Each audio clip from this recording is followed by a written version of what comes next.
Hello, everybody, and welcome to this week's Power Up. Trisha Hirschberger here, joined by the lovely Maude Garrett, who obviously had an echo going because I decided to not mute because I'm watching and reading the Twitch stream as we go. We are actually spicing this episode up a little bit. From now on, Power Up, we're going out with the news. We're ditching the news. We're just getting the cruise happening.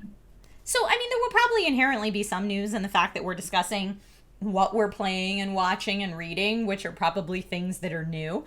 But we won't have a formal what's going off segment at the top of every section. But the good news about that is that allows us to have a more fully fleshed out Bombs Away Q&A, which will, from now on, be at the end after the full power.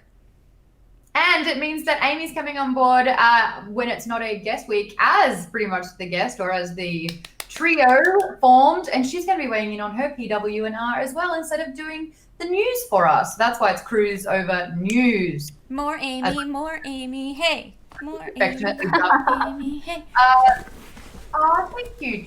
Jenny said your makeup looks dope, Maude. Thank you. I told you that. Yeah, but Jenny said it now. This is one of those, like, you're just saying that because you're here and you're my friend. But when you hear it from someone else, you're like, oh, now it counts, though. It does. I got a double dose of that compliment. But let's get Amy in here so we can start off with playing, watching, and reading. Yes. What are we all playing? Well, let's start with Amy. Amy, what are you playing? I am so beyond excited to share that I have started playing Marvel's Avengers. Yeah, like I'm playing it pretty consistently. I actually talked to our Discord over on Geek Bomb, because I started experiencing some pain in my thumb, and I wanted to know if that was normal because I was going ham. And then I got a little raspy voice after like really getting into Hulk. My voice kind of disappeared for a few minutes, but it's great. I've never played any game like this. It's pretty fun in that I'm doing the campaign right now and I'm 17% in. And at first it was very, very rough because I don't understand an Xbox controller completely. I'm like, There's X, there's Y. What are bumpers? What are triggers? I don't get it. So I have learned a lot. I feel like it's video game school, and I'm going through all of that. I like how the story is pretty much just focused around Kamala, and it's really cool. I really do like it. I don't like playing as Iron Man. It's really difficult, and it challenges me way too much because I can't even freaking fly. But it looks beautiful, and I'm getting all the different gear and like melee, which I was like, I don't know what the heck that is. It's great. It's been a learning experience, and now my hands don't hurt. What kind of game is it? Oh, fun. It's a third person something. I have so many questions for you because I played the beta and did not like it very much. But I have heard people say that the full game, now that it's released, is a lot better than the beta was. Like, they listened to a lot of feedback. So my first question is, does your voice hurt because you were trying to be Hulk? Or are you trying to emulate Darren DePaul's voice as the Hulk? Yes. Okay, cool. No judgment. I love you more. Hulk smash. Okay, great. Number 2, my question is, does it feel weird to you to play as one member of the Avengers and have the rest just running around you like AI that you can't control? No. Like the Old Republic? I've been having problems. I feel like if I was playing multiplayer with other people who were playing other members of the Avengers, it would feel less weird than like I'm just controlling this one person and I can switch to be other people, but otherwise they're just willy-nilly doing whatever they want. Yeah, I could see. I am actually supposed to play with some friends soon because I got past the tundra, and that means that you can. I'm still learning that. But I think as long as like you're just focusing on who you're playing as, then it doesn't like, I don't care what other people do. I just want to not kill Hulk, you know? And I don't want to just keep dying. And I guess like after the campaign is over, then just with the missions, I just focus on myself. I don't know. I just kind of pretend like I have actually accidentally like tried to kill some of them in the past is what I'm trying to say. I've accidentally like tried to kill Captain America, maybe Kamala, because I can't tell the difference, and I'm like, everyone.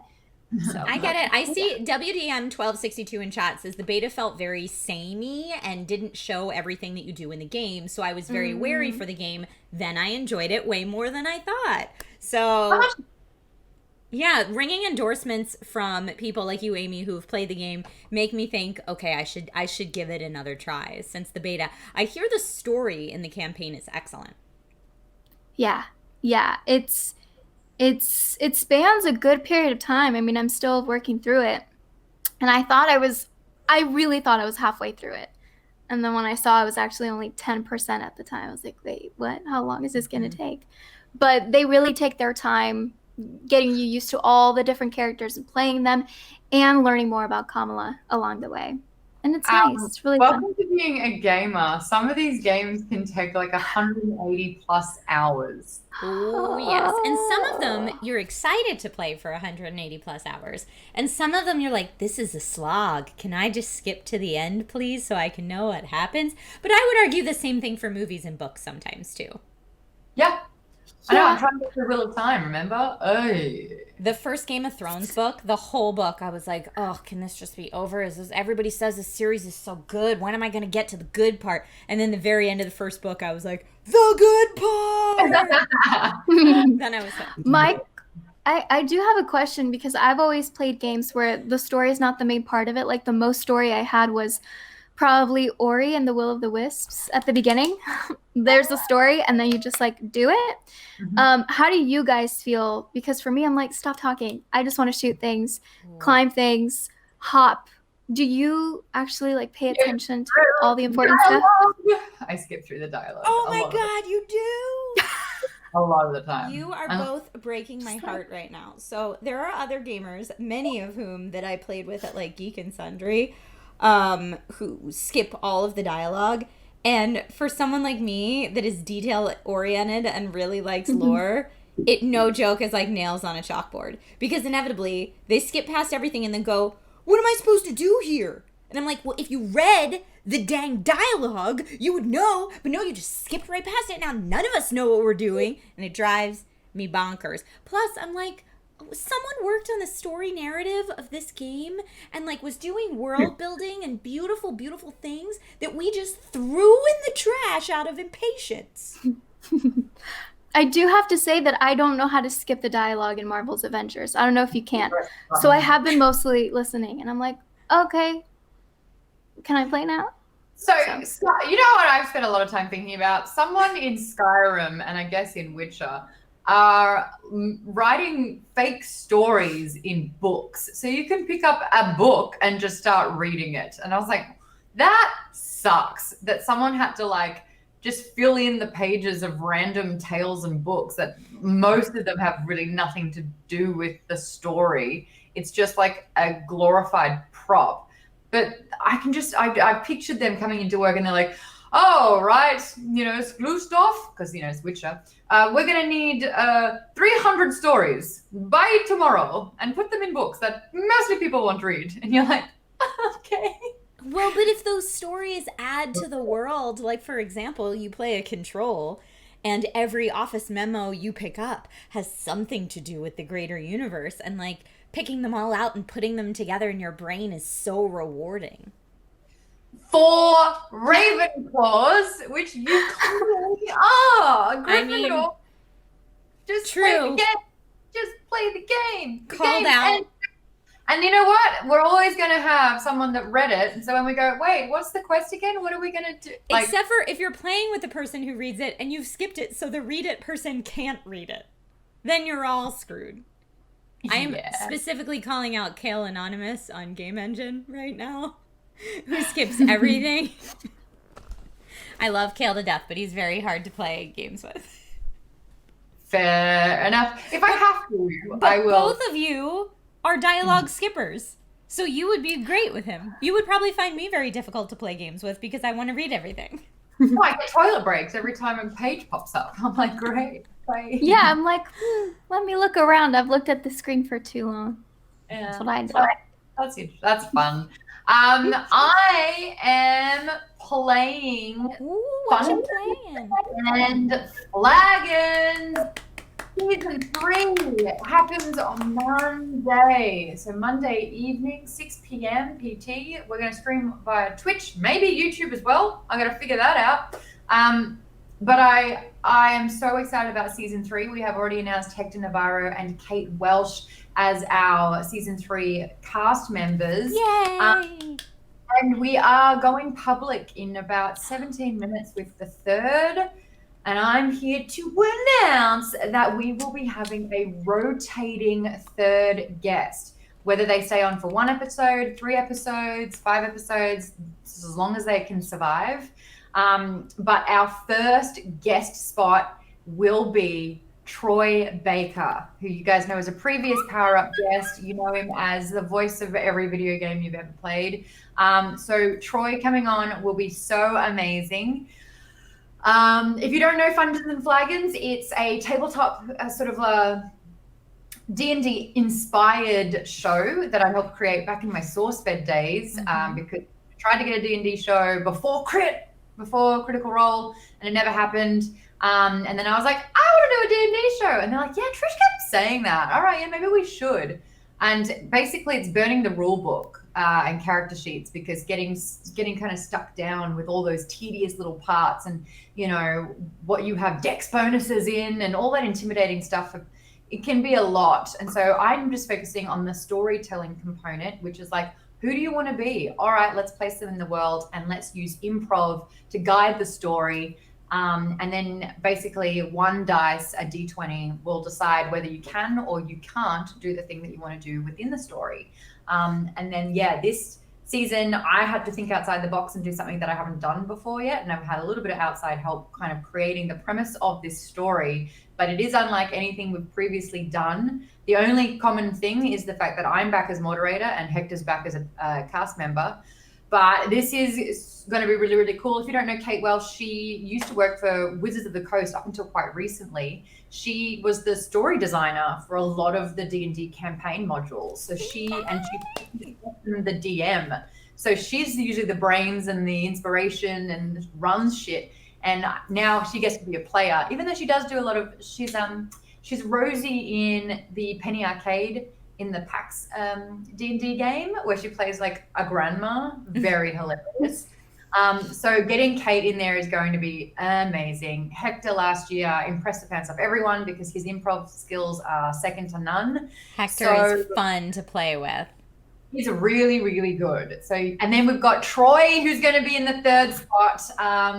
And it's going to be interesting to see how they know him, why they know him, and whether they work together well or not.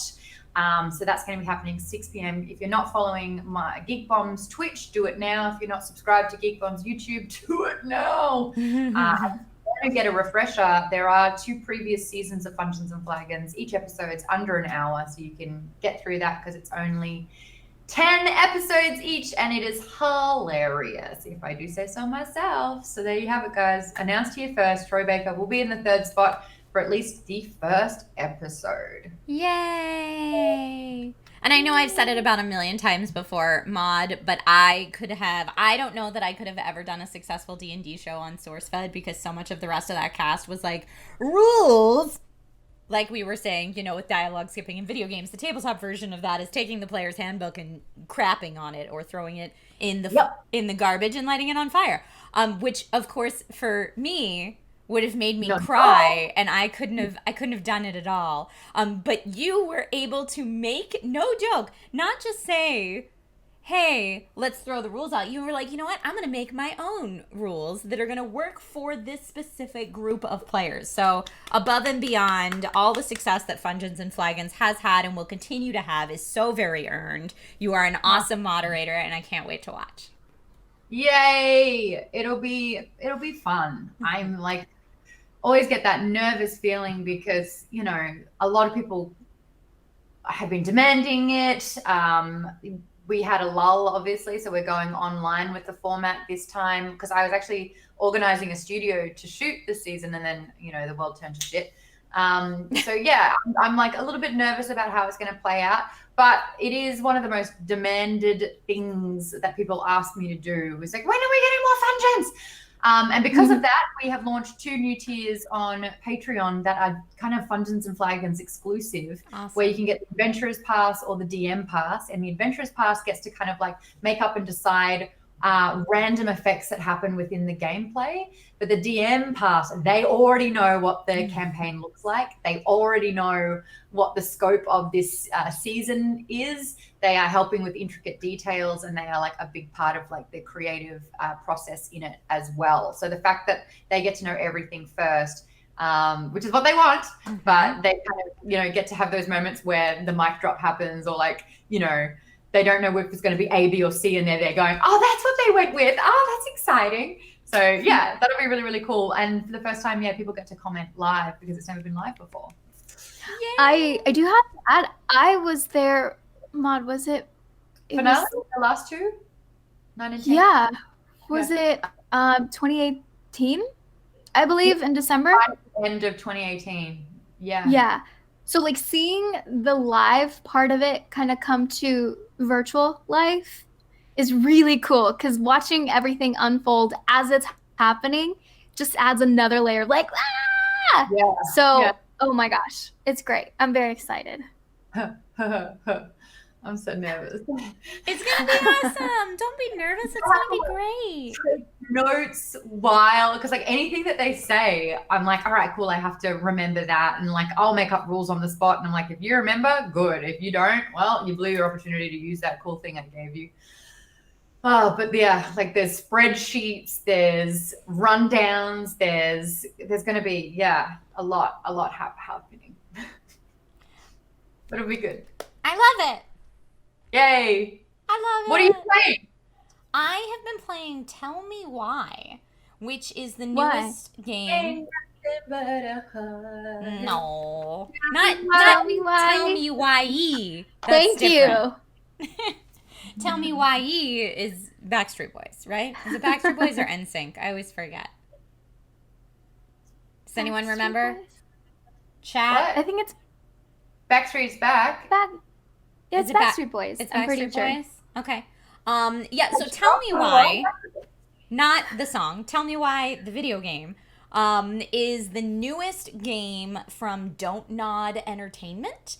Don't Nod, you might remember from the Life is Strange games. If you ever played Life is Strange 1 or 2, or The Adventures of Captain Spirit, they are behind that whole universe. So it remains to be seen. I haven't figured out yet if Tell Me Why is set in the same fictional universe as the rest of their games, but generally that style of game is the narrative type of game where you go through and you have dialogue options and your choices matter and kind of it's the choose your own adventure type story games. But Don't Nod is also super known for tackling tough topics. And their games usually win awards for being impactful and speaking out on relevant current events and issues and stuff like that. So when you get into a Don't Nod game that it's going to hit you right in the feels. It's not going to be an easy ride, but you'll feel, most people, I think, feel very cathartic having gone through it, and they're really good stories, etc., etc. So I played Chapter 1 of Tell Me Why. It is a 3-chapter game. The 3rd chapter actually just came out yesterday. So I played Chapter 1. I think I'm going to stream tomorrow for Chapter 2.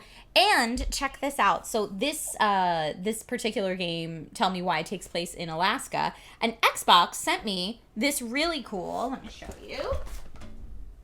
Yeah, every time you say Tell Me Why, I get the chorus in my head again. I have no idea what you've said this whole time. I've just been singing Backstreet Boys in my head. Xbox sent me this wooden native art poster that's like the art featured in the game. From Tell what Me game? Why. So I did give away... There we go. I did give away one of these on stream, but I'm thinking about giving away the one that they sent me for me to keep as well because I don't have wall space for it right now. So if you tune into my stream on Sunday morning... you will get to see episode 2 of Tell Me Why and potentially win that really cool wall art, which would be awesome. Humor Jubai says, oh man, that's super awesome. Yeah. Maude is totally just jamming. Yes. But that is what I have been playing. Chapter 1 was, a doozy. Just like I said, you should expect it to be from a Don't Nod game. And the story so far is the two people you see pictured in the picture are twins. And the twins find out that they have like psychic twin powers. And they are uncovering a mystery from their childhood. And that's all I will say about it. In case people want to play, no spoilers whatsoever. But it's real good. It's called Tell Me Why. Ain't nothing but a heartache. Tell me why. Ain't nothing but a mistake. Tell me why. I guess playing could be for playing music. Well. Hey! Yes. There we go. There It all we ties go. in together. Thanks for letting me have it. That was good playing, though. So yeah, that's all the recommendations for what we've all been playing. Shall we move into watching? Yes! Let's do it. Chris, you want to take this one because you went last on playing? Sure. Okay, here we go. Putting you on the Boop. spot. That's okay. I was just switching stuff around. So what I'm watching is The Boys Season 2. It's been interesting to me to see the amount of people who really don't like this show online. But it's kind of not something to like. It's very divisive. It's very divisive. Ever since I saw unlikable. The abuse of power is unlikable. The shock value is unlikable. I don't like how much I like this show. Yes, but that's exactly it. Ever since I saw the first episode of season 1, I was like, oh, what is this? I'm shocked and appalled and I can't look away and I love it. I think it's a very unique take on superheroes and superhero abuse.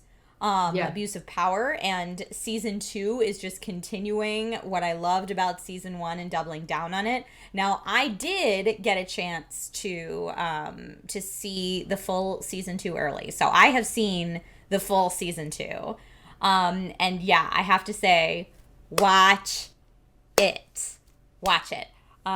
It's so good, and I love it. So yeah, that's what I've been watching, which I know, like, normally, I think I tweeted this out at one point. I was like, Homelander's, like, my favorite TV villain right now. What's that say about me?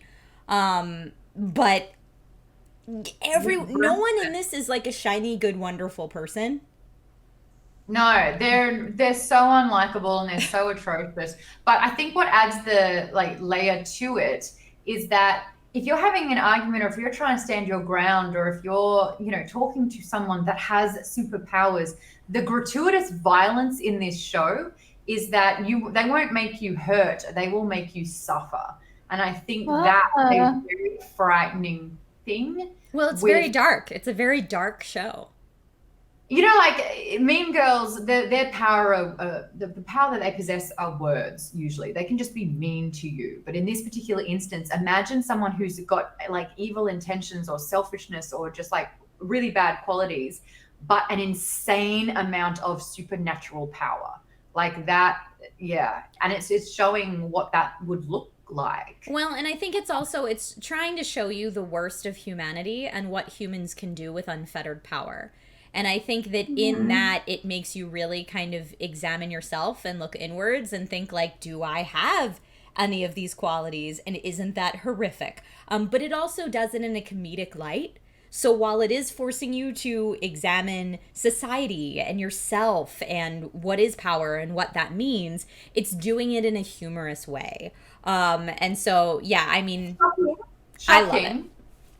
Very shocking. Yeah.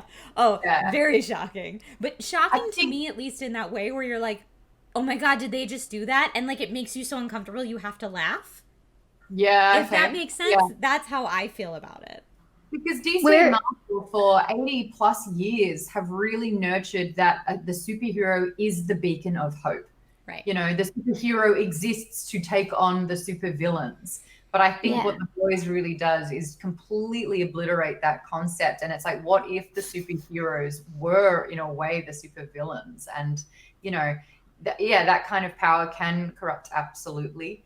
It's interesting hearing people that don't like it, and I've noticed in my feed, especially last week, there was a PSA trigger warning in it. And it's a moment that happened so fast that if I wasn't made aware of it, it probably would have skipped past me. But that's my privilege talking. But it's also a moment where particular lives just are not important for someone who has a white supremacist outlook. And that, like, being collateral damage just because you exist was really kind of like gut-wrenching in a moment that I don't want to particularly spoil.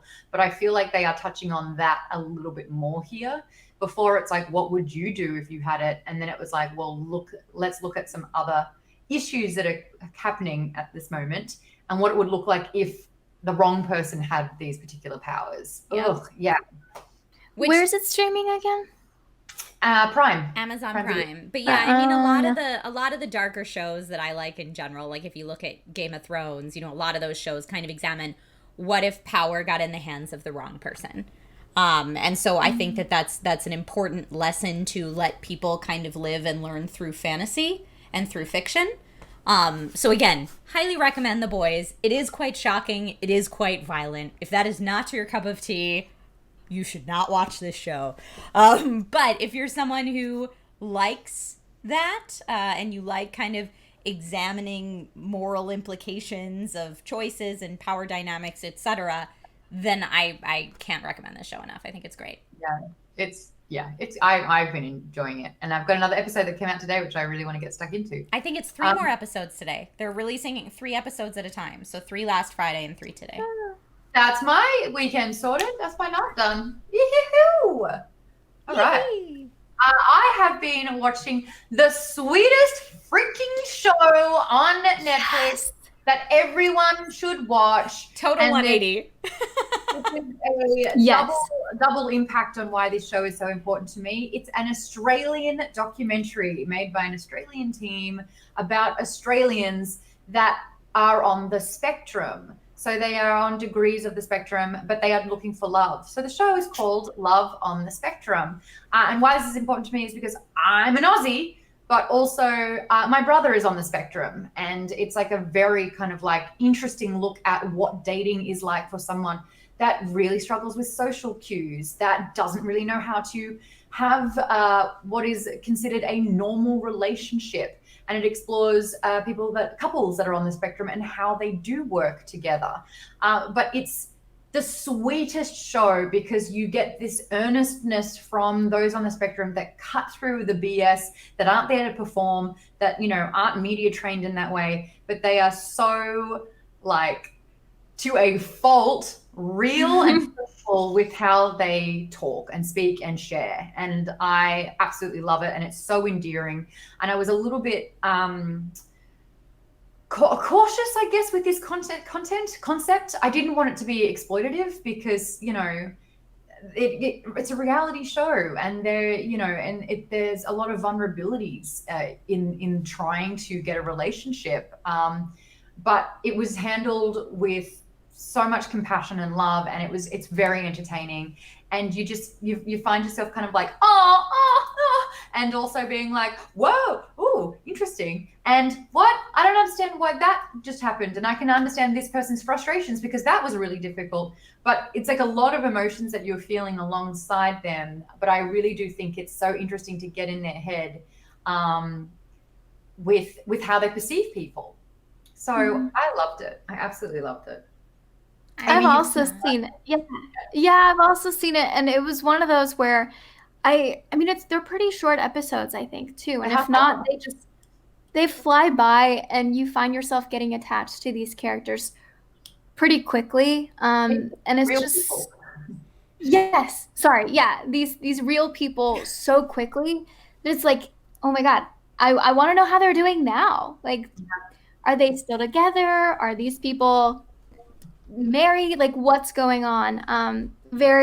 I kind of stumbled upon it, and I wish that more people knew about it, but now they do. Yeah, there's like a beautiful moment where they're introducing us to one of the guys looking for a girlfriend. I think his name's Andrew, and so they're like, hello Andrew. Hello. It's like, are you looking for love? Yes. Have you ever been in love? No. Have you ever had a girlfriend? No. Have you ever gone on a date? No. It's like, Oh yes. not done Yeah. any of it, and it's so sweet. But they really want love, and they're like the main guy that they kind of start the episode with. His goal in life is to get a wife and to be a husband, and like how he's going to treat her, and she's going to be the biggest treasure ever, and it's very important that it happens.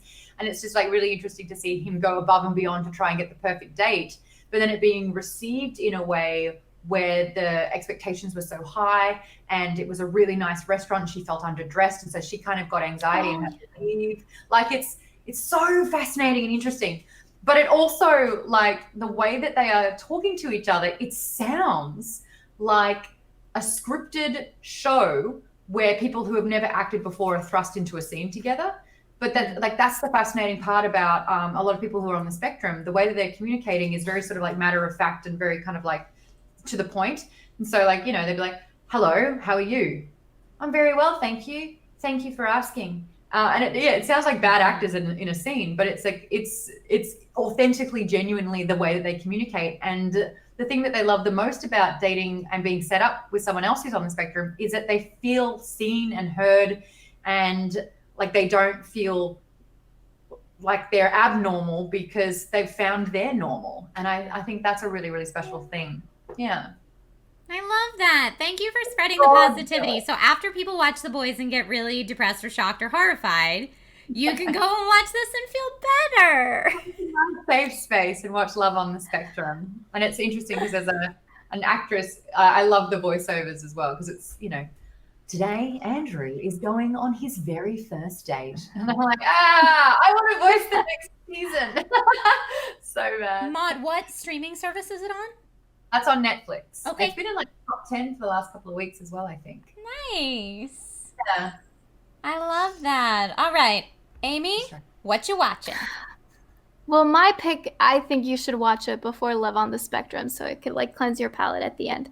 I don't think it's as intense as The Boys, but a lot of people are talking about this. It's called I'm Thinking of Ending Things. It was by... Wait, what? I'm not going to watch this movie. No? I can understand why. I do have to give a warning that it's not technically a massively scary horror movie. It has been promoted as a horror movie, but it's a horror movie and how it makes you feel. Very confused and kind of like, kind of on edge. Toni Collette, as always, delivers like a freaking boss. And wait, I should show you this. Where's it? Here.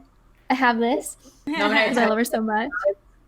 Yeah. Yeah, she does a great job. This movie. Amy, show it again now that I got you on the closer up one. Very nice. Very nice. This is a movie by Charlie Kaufman. He is known to make interesting, confusing films that leave you wondering what the heck just happened, and I'm Thinking of Ending Things does that.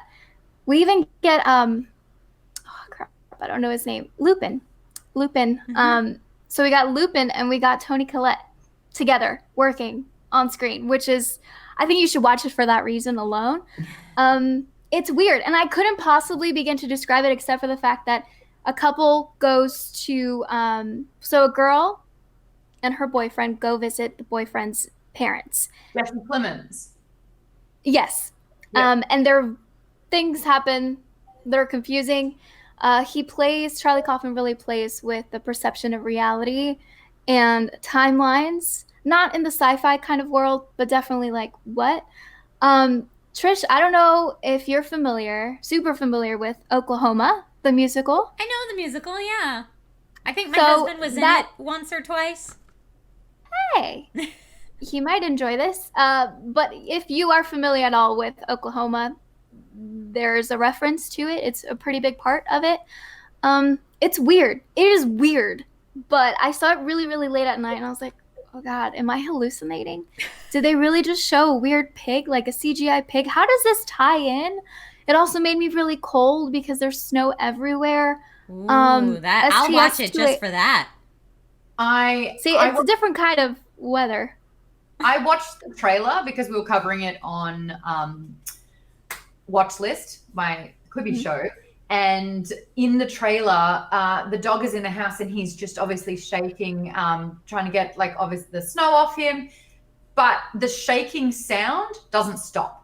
So they use that as like a type of like oral frustration where the dog's continuously like shaking and shaking and shaking, but nothing's coming off the dog, but the dog won't stop shaking. And then it kind of like goes into like different sounds, and they use that to kind of make you feel trapped in this one room, and it cuts really quickly to Tony being like, "Wah!" And why is that? So it just kind of fucks with your psyche and breaks down the construct, and it doesn't make sense. And afterwards I watched that trailer and I was like, I don't feel good. And so yeah, it's like, well, that's not a movie for me. It's definitely not as intense. I know STS 2884 calls it emotional horror. Sure, yeah. Al Captain 87 saying, I'm scared to watch I'm Thinking of Ending Things because of the possibility of the feels. The feels weren't like, oh my gosh, I'm really sad, or that was really scary. It's more of like, you're trying to process exactly what's happening. So at least 2 hours of my life back. Is it like that? No, you get Toni Collette in multiple versions of her character. So what we've learned in all this is that Amy really likes Toni Collette. I really do. I really do. Nominate Toni Collette. You know what? I can respect that. And after your winning endorsement, I think maybe I can talk Nate into watching it tonight. Maybe we'll watch that tonight. What's it on? Netflix. Okay. Yeah, maybe that'll be our Friday night viewing. We'll pop some popcorn and watch this weird psychological horror movie. But if you have time, end it with an episode of Love on the Spectrum, just because I don't want you to go to bed like right after that, because that's a little... Okay. But, yeah. Fair. All right, so that's what we've been watching, everybody. Should we move into reading? I have to actually grab mine, I realize. Oh, I actually have to grab mine too. Good call. Such a good call. It's like show and tell. Okay, I'm going to go get mine too. Amy, hold down the fort. Hi. Okay. I'm excited to share mine. Guys, this is the first time I've actually finished reading a book in a very long time. Hey! There was one other book that I finished reading, and that's it, in the span of a decade. So I did this for you guys. Yeah. This is I good know. for you. This is good, and I have a system planned out with what I'm going to be reading. Not necessarily like every single thing I know I'm going to be reading, but the format, and I'll share. But yeah, I'm very excited. You guys are so fun in the chat. What did you read? You want me to go? Oh, wait, we'll pull up. I'm back. Let's do it.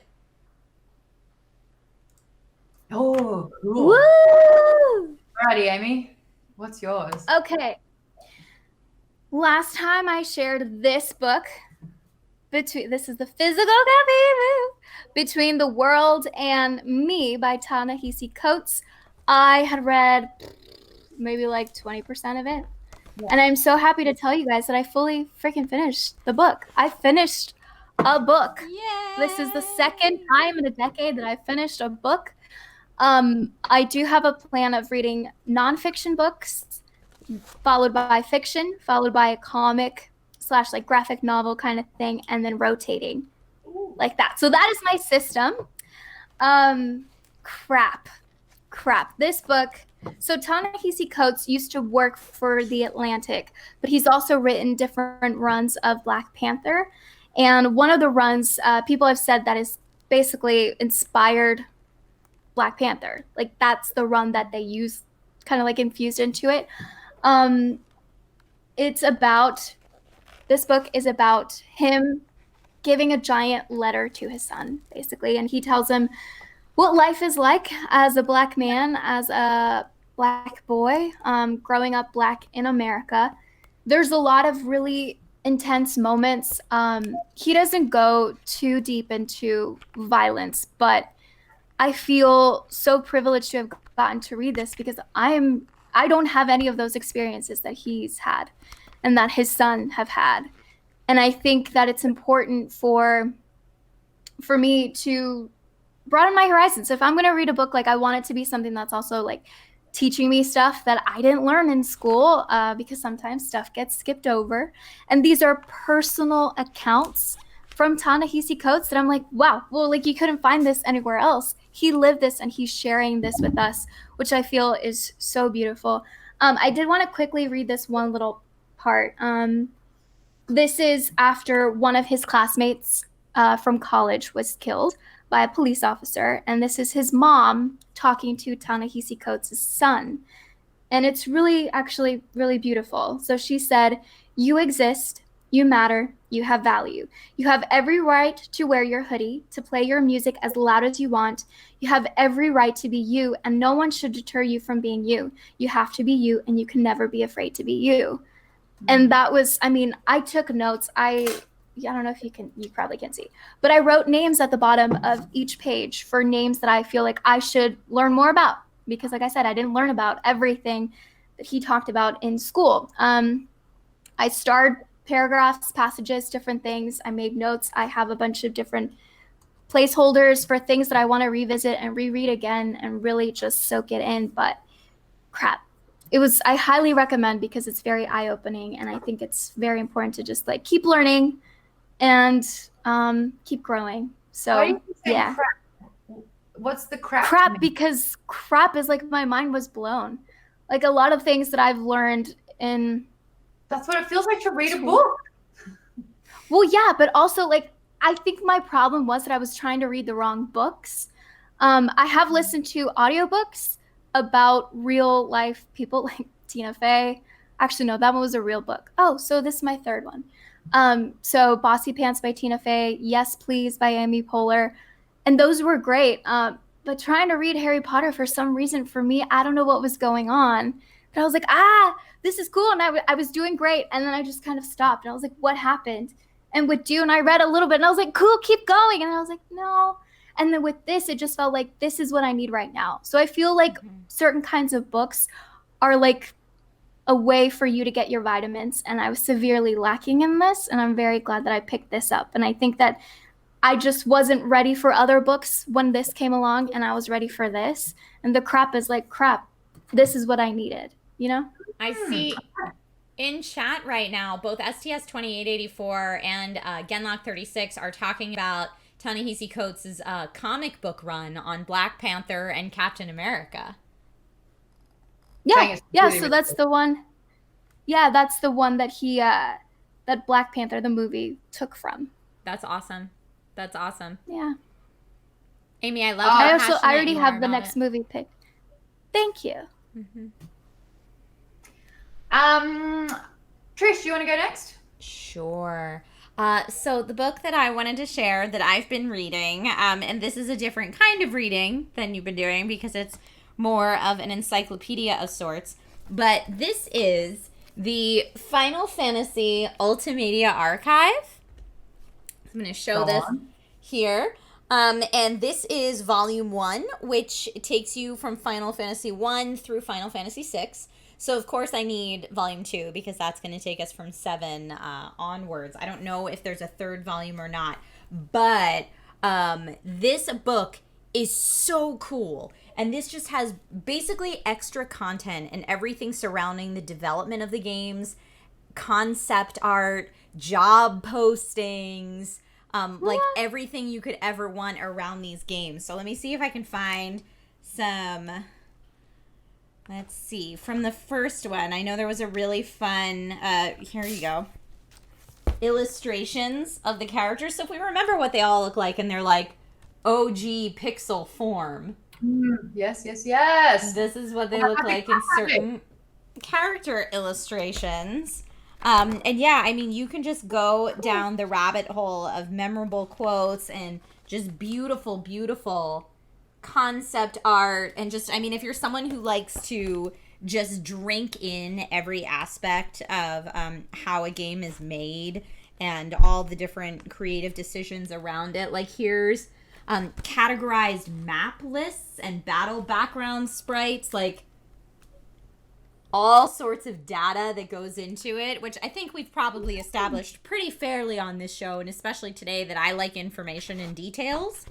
Yeah. So this is like there's here early development magic list, and it's just an item called magic data with typed out and like hand scratched notes in the side of how they went to do this, like battle planning, weapon and armor lists, so much good stuff.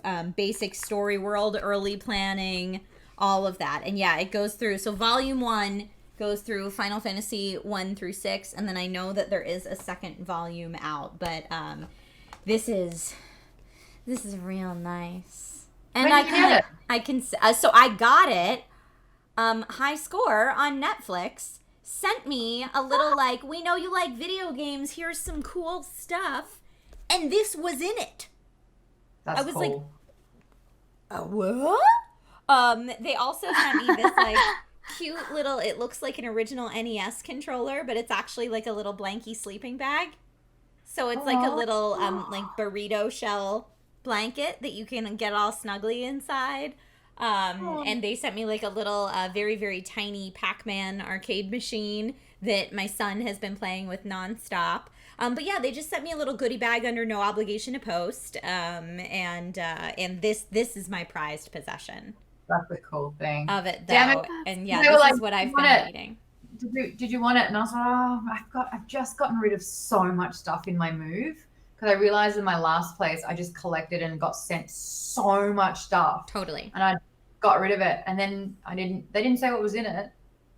No, this is, I know, you never know. And sometimes they're like, hey, can we send you stuff? And then it's not great. And then you get lots of emails that are like, hey, did you post about that thing yet? I mean, you don't have to, but just following up.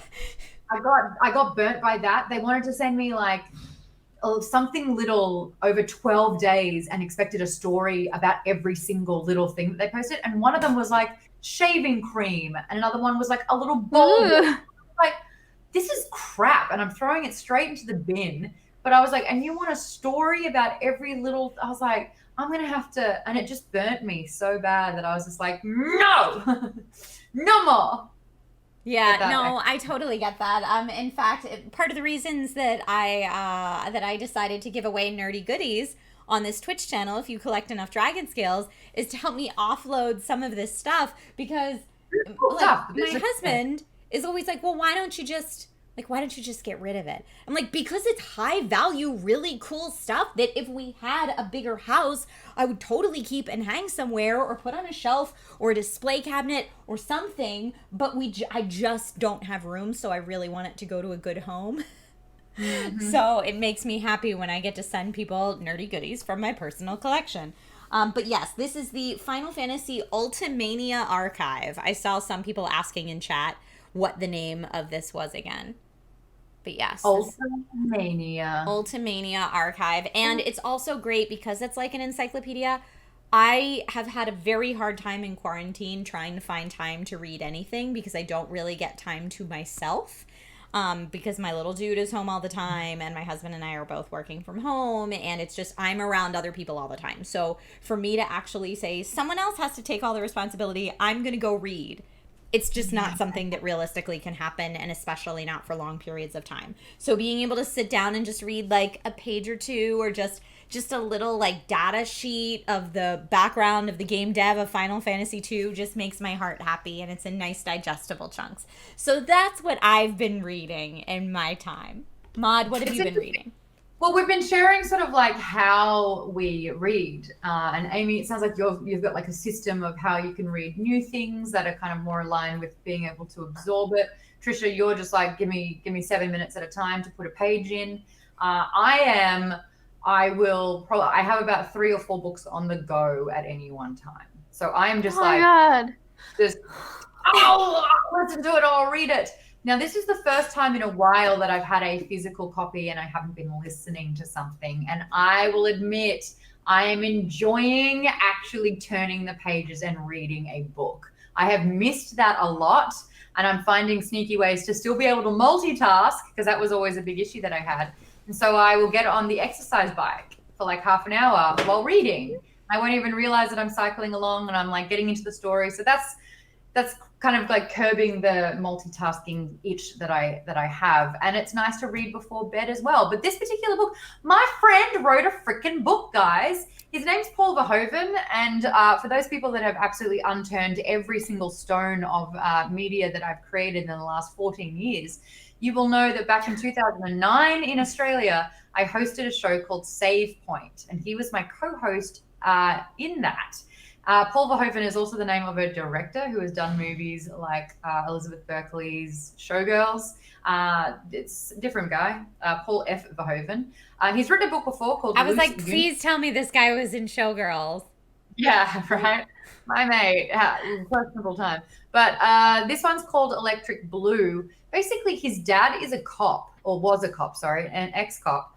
And it's talking about what it was like to be in the police force in Sydney and what it was to be a detective, and then he went the route of being in the forensic side of things. And so I really like, because I've mentioned it a couple of times, just how different the police in America and the police in Australia can be. There's still sort of corruptness, but it's not. It's just different. It's different. It's a fiction-esque book. It's kind of non-fiction and fiction. I really like how he's written it, because he's interviewing his dad, and it's like kind of excerpts from their interview and dialogue that they're sharing.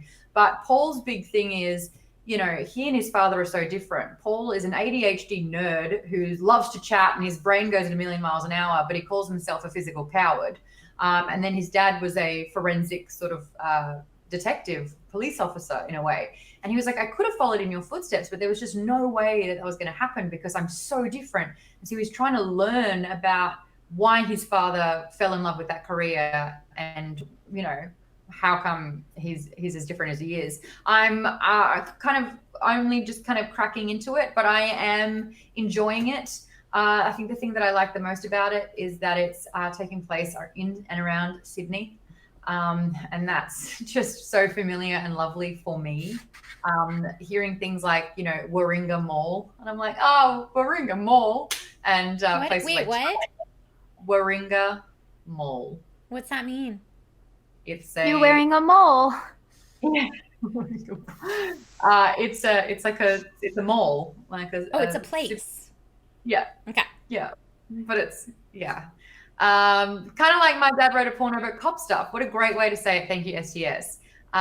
Any parts at Manly Beach? Absolutely, our Captain 87. It's it's North Sydney, the North Sydney Police Force. So it's in and around Manly. And it's just like, it's really interesting. I don't know if anyone, did Underbelly ever come out here? It was like a show sort of about.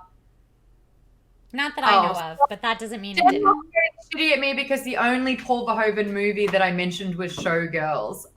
Listen, I liked Showgirls, and if that's how people know him, then that's how people know him. But for the sake of your, then he also did RoboCop, Black Book, Starship Troopers, Basic Instinct, Total Recall, and much more. I actually really, really like Starship Troopers as well. So this is a book he sent. I got an advanced copy so that I could get reading it, and he was like, "Hey, can you read it?" And I was like, "Done." And so this is me telling you guys about it. Yay! I'm just impressed that you can read a book while on a treadmill or a bike or anything.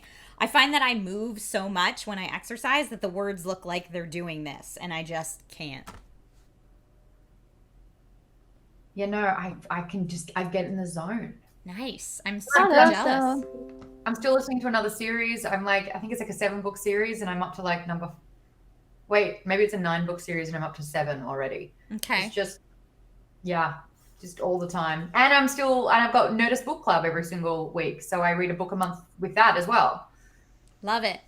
So much reading. I love it so much. Great. I'm sorry that I have to drag you guys into reading as well. Amy, I've read 3 books in a decade, and Trisha, I get 4 seconds a week to read the page. And I'm like, no, at least 20 minutes we need to talk about reading. You know what, though? The second that we get back to driving and sitting in LA traffic, I'm with you. I can rip through like a book a week when I'm sitting in 2.5 hours of traffic on the way to set each day. I've got recommendations for you when that happens. Oh, this whole show, I have been adding to my Audible wish list every episode. So I've got so many books ready to go when we actually get to the point where we can be in studio again. That makes me excited. Yes, me too. Well, thank you. Thank you for all of those recommendations for reading. So, yay! Before we jump into Bombs Away Q&A, so get those questions ready, I do want to take just a moment to shout out Garth McMurray, thank you for the resub. GBlink16, welcome back to the Dragon Riders, thank you for the resub. Welcome to the new followers who are here today. Lifecrux, Cypher 504, 43266, Restitution, and Boogs Night. And thank you, Pecos Kill, for resubbing as well. It is my distinct honor and pleasure to have you as a part of this community. So thank you and welcome to all of you. So now we're doing that new thing where we're doing Bombs Away Q&A at the end. So let's go ahead and do that. Amy, do you have questions from Geek Bomb Patreon? Yes. Okay, so let's start off with this first one. This is from patreon.com/geekbomb. Mr. Pirate Dancer asked, have you ever been in any odd vehicles before? I can start. Ooh, get it, girl. I do have one. So it's odd in that it's fast. And I usually just like go inside regular cars, nothing fancy. But my uncle loves his cars, and one of the most recent ones that he bought was this 1967 maybe Hellcat. I mean, his is purple. It's super fast. Like, it goes from 0, I really don't know that much about cars, but this is what I remember. It goes from like 0 to 60 in 0 to 120 in 60 seconds. You're so cute. It's really, really fast. It goes really quickly. Yeah, and he, last time I was in Texas, which was in December, he was like, yeah, I'm going to take you around. I was like, okay. And I was in the back because I was like, I would like to stay intact during this experience. And my hair was blowing all over the place. And you know, when you hear, this is Forza speaking now. Forza was the fun game that I was playing, but now I'm playing Marvel's Avengers. You know, when you hear like the, you know, that, it was like that, except way louder. It's a little bit difficult to get into, but it was really fun and people really liked it because big purple fast cars are cool. Yay! Does the car have to run? Because I've been in a Halo Warthog before, but it wasn't actually something that could drive. It was like at a Halo event, and that was cool. Yeah. As far as stuff that could drive, I have driven a hydrogen-powered vehicle.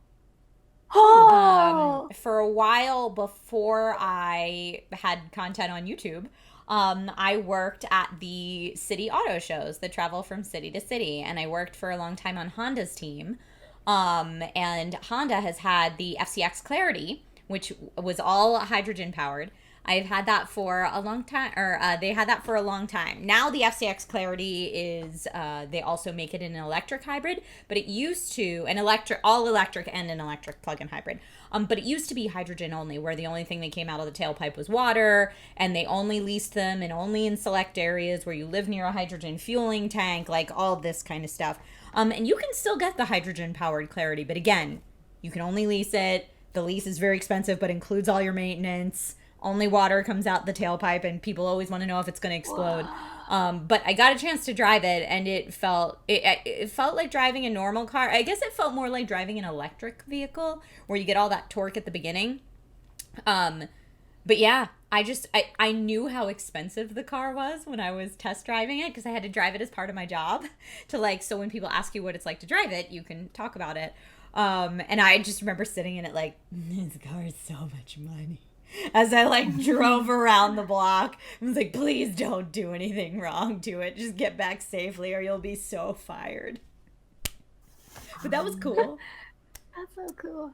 I have done ATVs, which I really, really like. I did a stunt sort of training on ATVs for a movie promotion, and where I got to drive around a course on ATVs with the cast of the movie.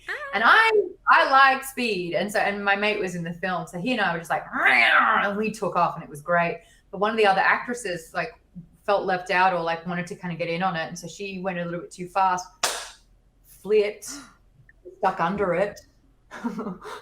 Yeah. That's terrifying. Yeah. And I was just like, oh my God, you okay? And she was just embarrassed more than anything. But yeah, no, she flipped it and was underneath it. And I had to like kind of circle back. And my friend had already taken off. And I was like, but are you okay? Yeah. But yeah, that's when I realized look, it's not for everyone. But I really like going fast. I just don't like going up and down very much. And another cool thing that I have been in was on Hawaii, where they filmed Jurassic Park. We got taken around in all the Jurassic Jeeps, and that was pretty cool. That's cool. Yeah. That's cool as heck. Well, I forgot. I was in a monster truck, Gravedigger. I forgot that experience. Great. Yeah. You have to say it in that voice. Yes. Monster truck. Yeah, I forgot about that. I think I blacked it out because it was really scary. But yeah, that was forgot about fun. that What a fun question, Mr. Pirate Dancer. Thank you. Yeah, If anyone in Twitch chat has questions, throw them out. Someone wrote one right at the start, and that was to celebrate Fungeons and Flagons. What is the class and race that you usually choose when playing D&D? But it was so far ago that I tried to scroll back, so I have no idea who asked it. But guys, if you did ask a question in the chat, yeah, re-ask it if you can. Yeah, so what was the question was what's your traditional class build? Yeah, what's your go-to class race when building a D&D character? Ooh, tough call. I feel like my What is yours? Elf rogue. Elf rogue. Okay. Yeah, rogue or ranger, but usually a type of elf. Yes. Yeah, I feel like I either go human rogue or like dragonborn sorcerer. I thought you were going to say human cleric for sure. No, I almost never play a cleric by choice. You're so cleric-y. Yeah, I almost never do. I like to be either the really bookish mages. I've done that. But I love sorcerer because it's innate magic. And so I really like the backstory of like feeling cursed with it and being an outcast because of what your innate powers are, which is why like tiefling or dragonborn lend themselves nicely to that. But yeah, I either go that or I go like cute and sneaky. Yeah, okay. I'm bratty. I'm always bratty. Amy, what would you choose? I've played D&D like a few times. I haven't fully finished a game or a storyline or an arc. But I have played, I feel like, mostly as elves. And I don't know the other part. Really but it's been fun. Not a gnome or a dwarf or a halfling? No. Halflings No, because I like to try different things. With, like, if I'm already short in real life, like, why would I want to? Because you can go. I built a dwarven warrior once that was, like, the most badass B word you ever met. And I just loved that she was, like, under 3 foot tall and could drink anybody under the table and beat everybody in an arm wrestling match. And it was fun. It was a good time. I like elves. I don't think they're cool. Character. I even tried to do it in World of Warcraft. I tried to play every character like at least to level 10. I just didn't like looking up. Oh, it's so weird. It was awful. What's the next question? From Patreon? From Patreon? Yeah. Yeah. Unless okay. There was a different one from the Catnip Ninja on Twitch. What is your favorite childhood movie? Oh, man. Princess Bride, The Neverending Story, Labyrinth. Wizard of Oz. It Takes Two. Mary-Kate and Ashley Olsen. Okay. I love that movie so much. Thank you for spelling. I was like, what? Okay. Like two. Okay, so let's go back to Patreon. True Scorn asked, do you recall your dreams and what was the last memorable one you had? Oh my gosh, I've got one. I remember my dreams most like 95% of the time I wake up. And I'm like, boom. And if I don't, when I'm going to sleep that night, when I'm lulling into sleep, it'll come back to me. I'm often saving the world. It's exhausting and such a thankless job, but guys, you're welcome. But I actually had this dream the other night and I woke up and it was such a weird mood because I was back in high school and we were sort of meeting everyone, but it was like there were table settings. and there was a table and someone's name was Maude, but with a different last name. And I was like, oh my God, there is another Maude in my year at school. I was like, there's never another Maude. And anyway, we come in and we go to get our tables, and I'm staring at where Maude's table is. And then Maude comes in and sits down. And I walk up and I'm like, Maude? And she's like, Maude? And we hug and hold each other and just start sobbing because there's another Maude.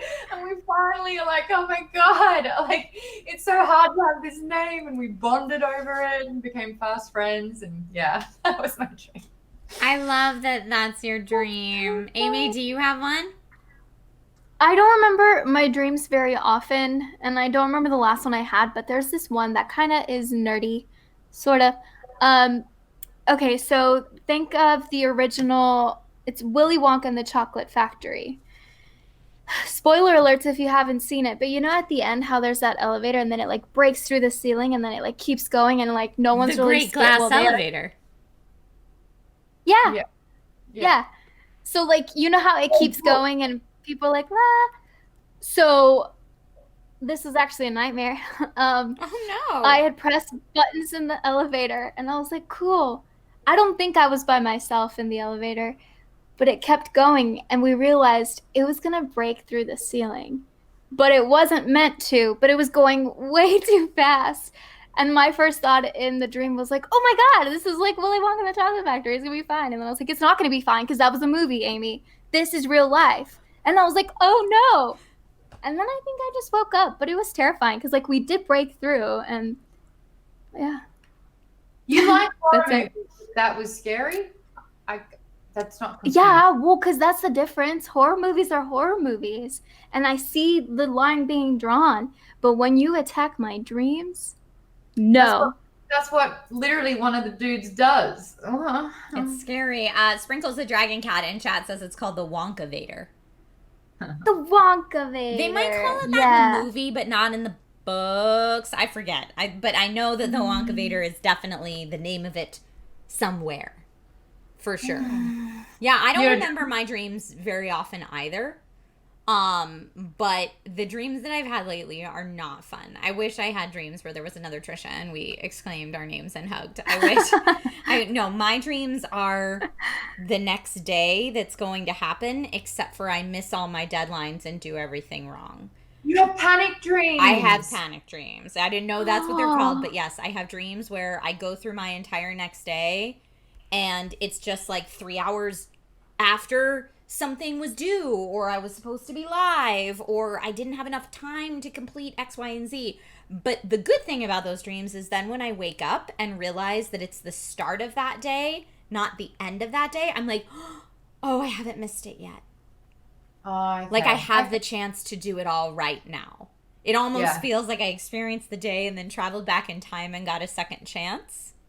So I don't know if that's like a weird way of my brain trying to work through the best way to attack a stressful day or what. The last like 2 dreams that I remember were both like that. And I used to have dreams like that when like I'd have to wake up really early to drive to set. Just dreams where I overslept my alarm and wake up at the time I'm supposed to be there, even though I'm supposed to sit in 2.5 hours of traffic before I get there and all that kind of stuff.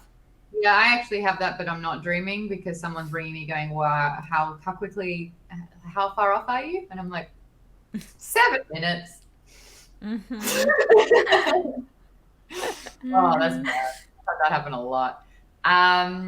We've got a question from SES in the chat. Any chance for power-up episodes in costume in October? I like the sound of that. I like that too. I threw out a lot of my costume drawer when I moved. I really downsized, guys. Yeah. Get some new ones. That's okay. You'll build it back up. I'm looking. So up there is where all of my cosplay buckets are, all my storage bins of cosplay and costume stuff. So I'm just looking up there like, what do I have? But yes, I think that would be very fun, especially since Los Angeles County said no trick-or-treating this year, no going door-to-door, no trunk-or-treating this year. And then they kind of walked it back, which makes me feel even weirder about it. Because then I feel like it's not going to be safe if people are doing it. Just trick-or-treat us by doing that? Is Yeah. that the trick? Ah. I feel like I might like put a big old bucket of candy outside my door and then just watch from inside my window. So like anyone who wants to come and take candy, but I can see their costumes and wave from behind the glass barrier. I might do that, but I don't think I'm going to take Logan out. Yeah. That could kind of be like a Macy's display thing, you know, like if you're in costume and you're just sitting there and then people come, like that's a fun experience. Mm-hmm. They're like, and you're like, yeah. Mm-hmm. Yeah. Well, so yeah, you we're can probably just leave staying it in, out. but at least we could wear costumes here and that would be rad. We will get to a few more questions in Power Down, and there was also a suggestion from STS saying, do we do a bit of a spoiler review of Mulan on Power Down as well? Have we all Ooh, we seen it? could. We've all seen it now? I saw it. Cool. Alrighty. That's Power Down sorted. But that's also Power Up sorted for today. We've got another announcement to make about Power Up, and that is from next week. We're changing days. That is correct. So Power Down will now be live on Twitch on Thursdays at 4 p.m. Pacific time, not on Fridays at 4 p.m. Pacific time. So again, that's going to start next week. And of course, the podcast and the VOD will still go up afterwards on all the places that you can find podcasts and on Geek Bomb, etc. Any changes about how the Geek Bomb formatting is going to be, Maude, or is that pretty much we the have same? been uploading one full episode instead of breaking it up into P, W, and R, and we've got little chapters in there so you can see little divots of where playing starts, watching starts, and reading starts, but it will be in the one video, and it means that we will be uploading on Fridays instead of Saturdays. Cool. Now. Yeah. Yay! I decided that now. So thank you everybody so much for watching. Again, thank you to the followers. Thank you to the subs. You guys are all awesome sauce. We're going to go record Power Down, and if you want to watch that at when does Power Down launch on the Patreon, Maude? Usually Tuesdays. Okay. And it will probably stay to Tuesdays so that we can... Oh, actually, it might move to Mondays so that Tuesdays can be Fungeons. What? Look at all this. So make sure you pay attention in all the places. If you haven't joined, both Geek Bomb and Dragon Rider Discords are open. Feel free to do that. And of course, follow Geek Bomb Twitch because Maude is streaming now. Yay! We're going to bring a little bit tonight. Ooh. Faith Makes a Way. Happy Subiversary. 12 months. You're a rock star. And Naked Truth is happening tomorrow, but I know I originally scheduled it for 1 o'clock. I have moved it to 9:30 a.m. So Naked Truth is going to be very early tomorrow. So if you want to tune in live for that, go ahead and do that on the YouTube channel. But yeah. Thank you guys for watching.